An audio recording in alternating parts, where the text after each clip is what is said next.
Alright, so today I'm going to be showing you guys how to install a new low pressure fuel pump on your Nissan Juke or your MR16 DDT equipped vehicle.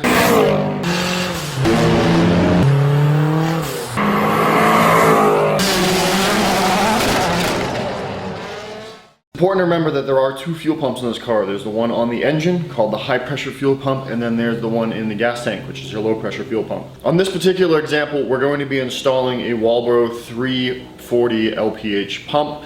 It is an upgraded low pressure fuel pump.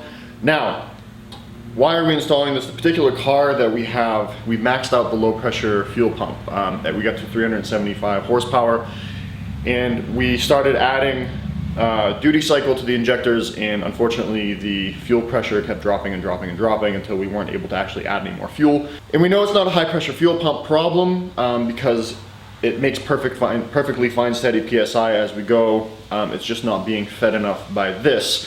So you don't need to replace this with an upgraded unit unless you are making above 350 horsepower. If your factory fuel pump goes bad, you can use this video as your guide. So we're going to be installing this. If you're installing the aftermarket kind of fuel pump like this, there is some slight modification you have to do to the bottom to get everything to fit. And it's a good idea to have some O-rings laying around because you might need to stack them on the neck. So I'm going to go ahead and get started. So I apologize for any wind noise. It's best to do this kind of thing outside because you are going to be dealing with a lot of fuel vapor. To remove the back seat, all you do is reach underneath it, get close to where the mounting tabs are, which are kind of right in the middle of where you would be sitting. And you lift up firmly, you'll feel it pop. And you do that on both sides, like that. And then the seat cushion just comes up, just like that. Now, on this side of the seat, you'll see a plate. It says FR on it with an arrow that points to the front. There's these little white tabs. They have a space in them for a screwdriver, but I actually use pliers because sometimes they can be a little stubborn. And you're going to twist those tabs so that you can remove this plate. And the plate just lifts right up and out. Now, before we can actually take the fuel canister out, we need to disconnect a few things. So we have the electronics plug, so you have to unplug the main harness. That's that right there. Then right here is the fuel line. You're going to want to drain fuel pressure out of this by disconnecting the fuel pump fuse, cranking the car over, let it run, it will shut itself off. I did not do that so you guys can see what happens if you let the car sit, that there is still some fuel pressure in there. So you squeeze the sides of the line, and you pop it out, and you get some gas that comes out like that. You just want to kind of tuck that to the side. Now this next part is what I consider to be the hardest part of this job, and there's a lock ring that actually twists in place to hold this down. Nissan has a special tool for this. If you can get your hands on it, cool. If not, you're going to want yourself a decent sized chisel and a decent sized hammer, and you just have to whack this thing to twist it to get it out. It moves pretty easy for the first 1/8 of an inch of rotation, and then it starts hitting these locks, and then it starts taking some really good hits in order to get the thing to move. And you want to be careful not to puncture the fuel tank, so you want to make sure you keep repositioning the chisel or screwdriver, whatever you're using. Pops off. There's a spring in there, it will push the canister up. You want to take your lock ring and just set it aside somewhere where you won't lose it, obviously. There is half a tank of fuel in this car. It's better to do this when the car is basically empty. So when you lift this up, some gas is going to want to fall out of the canister, so you're going to want to let that drain. And if you're going to spill any, make sure you spill it on the fuel tank and not inside the car. There is a fuel level sending unit that's in there. So there's like a rod with a float that kind of sticks off the side of this. So don't lift straight up hard. You got to kind of fish it out.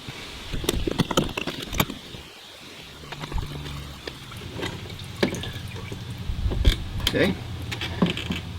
Get most of the gas out. So there's that sending unit that I was talking about. So now you have the canister out. Once you have the canister out, I find it's a good idea to put the inspection cover back on, not clamp down all the way, but put something heavy on it just to stop fuel vapor from getting into the cabin as much as you can. Okay, so this is the fuel canister. I'm first going to start by pointing out all the different components on it so you know what they are as we go through this process. So this right here is your fuel level sender. This is the float that I was talking about.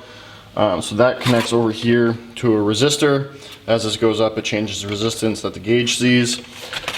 Right here we have our fuel temperature system. So this probe right here reads what the fuel temperature is. You can monitor that on OBD. Inside here is actually where the fuel pump assembly is itself. So in order to get to that, we have to take off this whole bottom piece. Now these little white tabs, they kind of look like the tops of like a castle kind of, get pulled back. And you have to undo all 4 of them. Now the trick is, they don't like to stay undone. I'm sorry, you have to undo, there's only 3 of them on this canister. So once you undo them, it just pops up like that. Now be careful because we have the fuel level sending unit right here still, so you don't want to like yank on these wires too much. There's actually a clip right here to unplug that harness if that is what you so desire to do. And if you're wondering about the cardboard I have, this is just to catch fuel so it doesn't spill absolutely everywhere. Alright, so we have this. Slide all that out of the way. And then we separate this from the rest of the canister. So this piece right here is actually the fuel pump that's tucked up in there. This is your fuel strainer. I'm going to drain that out a little bit. So the bottom of this canister we can actually put aside for now. So what we now need to do is actually get the fuel pump out. So there's a few things we have to do. First, we have underneath here, this strainer actually has some clips over it that hold the fuel pump up. So we need to undo those. Just take a screwdriver and pry on them. It's a similar kind of clip system to what holds the canister together. This is pretty durable plastic, so you can pry on it a good amount. Now, I didn't want the pump to come out yet because we actually do need to unplug it. So I unplug it, and here we have the OEM fuel pump, the strainer on the bottom. We need to get the strainer off, obviously. So we put a screwdriver in there, and we have to pry that sucker off,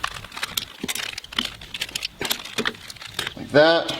So here we have the OEM fuel pump in its entirety, and this is the upgraded unit. As you can see, they are basically identical. Walbro pumps actually plug right into the Nissan plug, so you don't have to do any modifications. The only thing we actually have to modify is down here on the bottom. There's these little tabs that stick up. We actually need to cut those off. A good sharp pair of cutting dikes is really all you need, and make sure you're having that facing away from you when you cut it.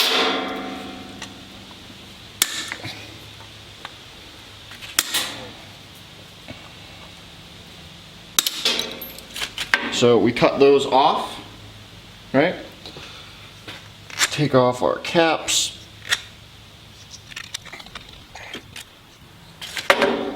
Alright, so we have that.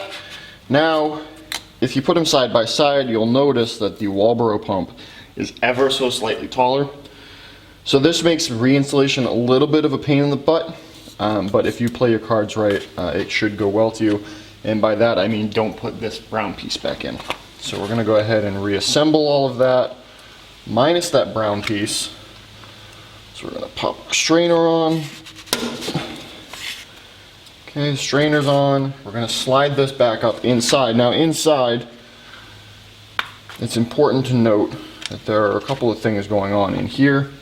Namely, there's an O-ring right there. You want to make sure that O-ring is in place. It's even a good idea to take the O-ring out so that you can actually fit it over the Walbro pump prior to installing it, so that you can also get this back on there as well. Now the reason I said to have O-rings on hand, like an O-ring kit, is just in case you have a problem with this.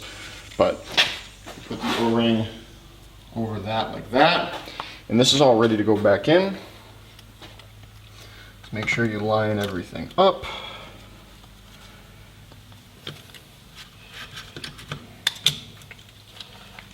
And like I said, the hardest part is getting these tabs to mount back in, because we did technically put a taller fuel pump in here. If you cannot get them in all the way, you actually can leave them off. And what you'll do is the pressure of this sitting on the bottom of the canister will hold it in. This right here is kind of a retainer just in case this pops up, it doesn't fall off. But if you're taking the whole canister out, it doesn't really matter. So we're going to plug the fuel pump in. that. So the fuel pump is now plugged in. Everything is hooked up. Now we're gonna go on to putting it back in the canister, but first, if we look inside the canister, we see all these black particulates. That's just stuff that comes out of the fuel. The fuel in here is usually actually pretty dark because it's dirty. So I'm actually gonna go and clean all of that out before we do anything. It's important to make sure that that O-ring right there does not get lost or get tossed around. So I'm actually gonna take that out and set it aside for now. And I'm gonna go clean this out. Don't use water. You wanna use something like brake clean or even just compressed air, blowing it in there to get all the crap out.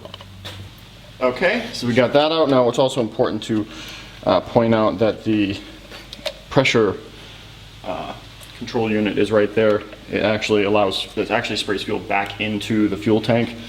It goes in through where that O-ring was. So you want to just make sure you don't have anything in there. So I'm going to reinstall that O-ring.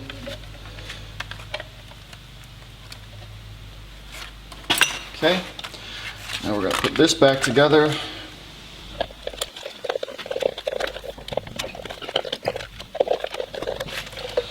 Once you get it lined up, just push down until everything clicks back in place.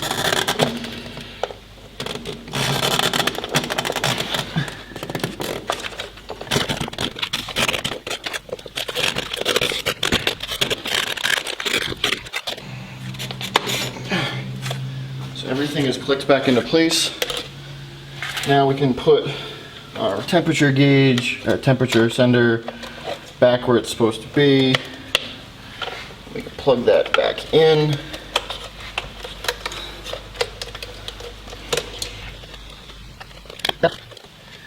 Fuel sender wiring where it's back supposed to be.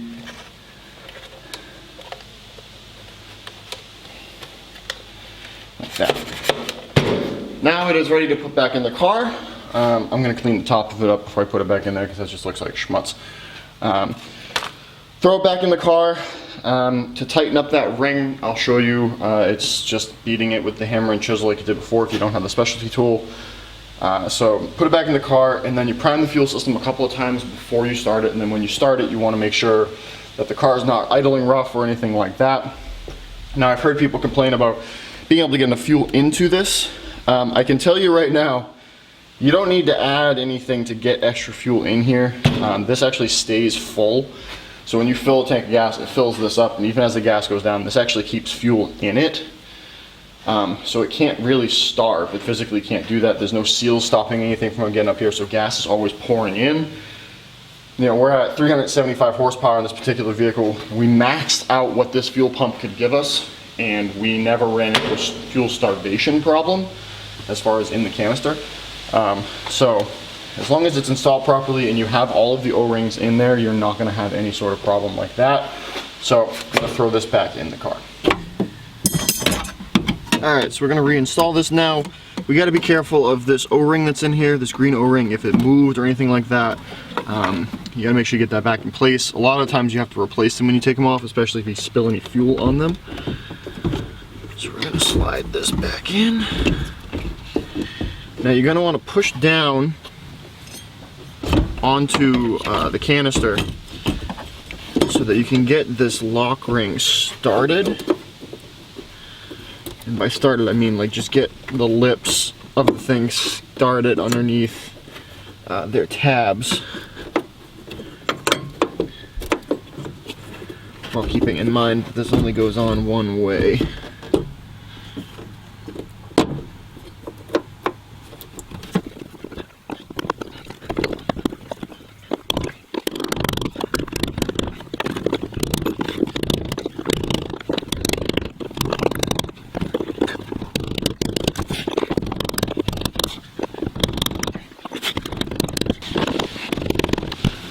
So we have that in, we reconnect our fuel line, which just clicks on, plug our harness on,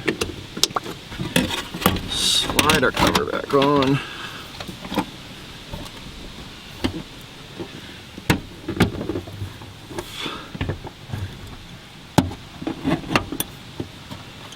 That, throw our seat cushion on, and then fire it up. So we're going to prime the pump a couple times, and the way you do that is actually turn the key on, and off. Every time it switches on, it turns the fuel pump on. After you've done that a couple of times, you're ready to fire it up.